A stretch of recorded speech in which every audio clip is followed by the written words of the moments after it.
Lanjut. Gini, Lanjut. Rijal, begini. Kalau orang menuduh sesuatu itu palsu, maka tuduhan itu harus dikuatkan dengan dia membawa yang aslinya. Itu hukum logika seperti itu. Contoh nih, Rijal, contoh. Kalau kau mau digugat seseorang bahwa sertifikat rumahmu palsu, maka si penggugat itu harus menunjukkan ini sertifikat aslinya. Kalau orang bilang bahwa Bible itu palsu, dia harus bawa yang aslinya ini. Begini, Ada seorang mualaf ini. Kemudian dia bilang kalau Bible kalian itu palsu dan sudah dirubah-rubah. Yang aslinya mana? Bukan berarti dia harus mengeluarkan yang asli. Bentar dulu. Sebentar, gini Rijal. Satu-satu dulu Rijal. Dengar dulu, aku belum selesai. Dengar dulu. Selesaikanlah, yuk. Dia bilang kalau Bible itu sudah dipalsukan, sudah dirubah-rubah, bahkan dia tulis buku tentang kepalsuan dan Bible yang sudah dirubah-rubah. Kemudian dia membuka membuka pintu rumahnya untuk orang-orang datang ke rumah dia, diskusi dengan dia, membantah argumen-argumen yang dia berikan. Dia tantang semua orang. Banyak juga orang yang datang, tetapi ketika orang-orang itu datang, orang-orang yang merasa dirugikan itu datang, bukan malah menghancurkan data-data, malah memperkuat. Orang-orang itu datang dengan data yang tidak lengkap, malah memperkuat kalau Bible itu, kalau kitab suci kalian itu benar-benar sudah dirubah dan dipalsukan. Bukan berarti dia harus membuktikan kalau yang aslinya mana. Itu nggak masuk akal, itu nggak masuk logika. Kalian malah yang harus buktikan bahwa begini kami memiliki yang asli dan ini buktinya, ini data-data yang kami miliki. Kau lawan mereka begitu, atau kau laporkan mereka ke polisi kalau kalian memang punya datanya. Tapi sayangnya kalian nggak punya data.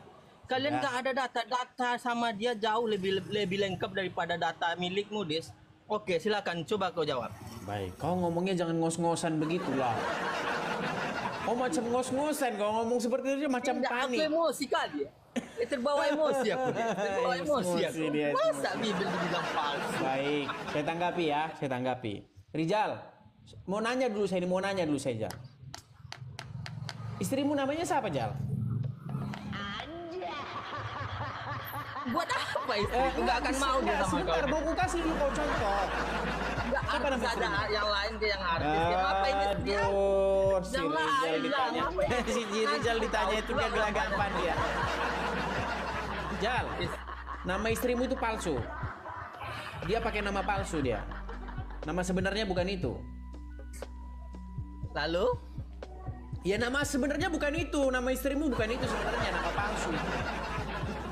Palsu namanya. Lalu aku akan bantah itu bahwa nama istriku nggak bisa palsu. Pokoknya nama istrimu itu bukan itu yang sebenarnya palsu. Dia pakai nama palsu dia. Semakin kau jelaskan, semakin kau jelaskan. Sebentar dulu kau bantah. Sebentar kau bantah dulu itu. Nama istrimu itu palsu, bukan itu. Nggak ada nama istriku palsu. Pokoknya nama istrimu palsu. Nama palsu itu nggak bisa, udah dirubah nama dia itu. Nama sebenarnya bukan itu, palsu namanya. Apa tanggapanmu? Coba tanggapanmu apa?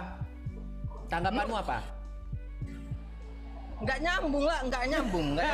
Jauh dari kata sambungan itu. Jauh. Gini Rijal, sebentar. Begini, sebentar, kau dengar dulu. Kau kan tadi udah ngomong. Iya, lanjut. Gini, Rijal, begini.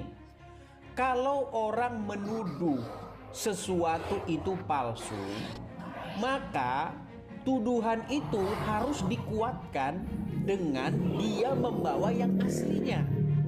Itu hukum logika seperti itu. Contoh nih, Rijal, contoh.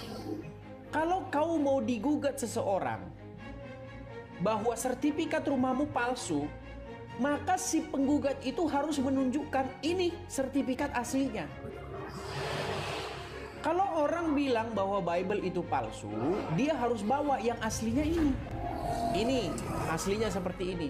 Biblemu sudah dirubah-rubah. Biblemu tidak orisinil. Ini aslinya seperti ini. Itu pertama. Kemudian yang kedua. Jangankan seperti itu, karena memang kalian ini begitu mudahnya kalian ini ditipu dan dibohongi. Begini Rijal, peristiwa sejarah di tengah mata manusia tidak terjadi di bawah kolong tempat tidur, tapi terjadi di muka umum, dilihat banyak orang. Peristiwa penyaliban itu terjadi. Ya, dicatat terjadi begini. Ya, dibawa kejadiannya di Bukit Golgota, ya kan, begini, di bawah pemerintahan Pontius Pilatus. Ada begini, ada wali negerinya, ada imam besarnya Kayafas pada waktu itu, terus dan seterusnya, rinci itu, ya, sangat dirincikan bahwa Yesus, ya, Sang Mesias yang dipercayai oleh para pengikutnya Sang Mesias, tapi para imam-imam tidak percaya bahwa dia Mesias, disalibkan. Itu kejadiannya di Yerusalem. Muncul Al-Quran. Munculnya bukan dari Yerusalem. Munculnya bukan pada tahun-tahun dekat peristiwa, tapi 700 tahun kemudian. Bayangin itu. 100 tahun yang lalu jadi presiden. Nanti masih 600 tahun lagi ada orang bantah.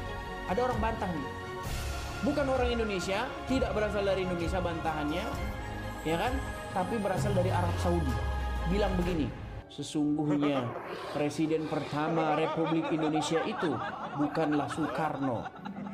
Terus udah, pokoknya bukan Soekarno gitu. Yang disalibkan itu pokoknya bukan Yesus.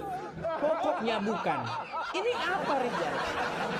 Coba Rijal, kalau kalian punya akal sehat, yang namanya membantah itu harus lebih jelas daripada yang dibantah. Seperti itu. Kalau kau ke pengadilan membantah bahwa nama istrimu bukanlah si siapa gitu, kau harus tunjukkan ini nih, ini akta lahirnya, ini nama aslinya dia gitu. Masa kau bilang namanya pokoknya bukan itu, pokoknya bukan. Nah, ini betapa malangnya orang Islam, malang sekali, mempercayai sesuatu ya dari hasil yang diklaim wahyu. Rizal, kalau cuma wahyu-wahyu aja, Lia Eden pun bisa Lia Eden. Dari mana kau dapat informasi bahwa Yesus tidak disalib? Dari wahyu di dalam gua. Masa fakta sejarah, peristiwa sejarah dibantah dari tanda kutip wahyu? Rijal, akal sehatmu di mana Rijal? Apakah akal sehatmu sudah habis digerogotin tikus? Memang kamu sungguh luar biasa. Terus yang terakhir, kalau memang kamu memberi bantahan, kenapa? Coba laporkan saja ke polisi. Mualaf itu yang mengatakan begini dan begitu. Begini Rijal, begini. Masalahnya Rijal, polisinya Islam, jaksanya Islam, ya kan? Kemudian hakimnya Islam. Maka hukumnya itu pasti tidak adil. Karena ada tendensi di situ, ada kepentingan-kepentingan yang menyangkut para penegak hukum. Kena ke ininya, kena ke kepentingan dia, karena dia penganut agama Islam. Gini, di dalam KUHP, di dalam hukum acara pidana, ada satu peraturan yang berkata begini, tidak boleh ya hakim itu mengadili satu perkara yang punya kaitan dengan dia. Nggak boleh. Contoh, kamu hakim, kau nggak boleh mengadili perkara di mana perkara itu ada hubungannya dengan kamu. Contoh misalnya gini, ponakanmu atau anakmu atau saudaramu misalnya dianiaya, terus kau jadi hakimnya di situ, nggak boleh, karena kau pasti nanti punya tendensi. Nah begitu juga sebenarnya perkara agama ini Rijal. Bohong kalau hakim-hakim itu tidak punya tendensi mengadili perkara. Ternyata agama dia ini nista agama si hakim itu. Polisi menyidik satu perkara, ya kan? Yang dinista itu agamanya si polisi itu. Pasti ada tendensi. Makanya ku bilang Rizal, namanya perkara hukum agama ini sangat tendensius. Coba kalau seandainya undang-undang penistaan agama dihapus. Saya pastikan Rizal, agama yang kamu anut itu akan punah dalam 15 tahun. Karena setiap orang akan bersuara ini. Selama ini kenapa orang tidak bersuara? Karena takut. Takut dipersekusi. Seperti itu.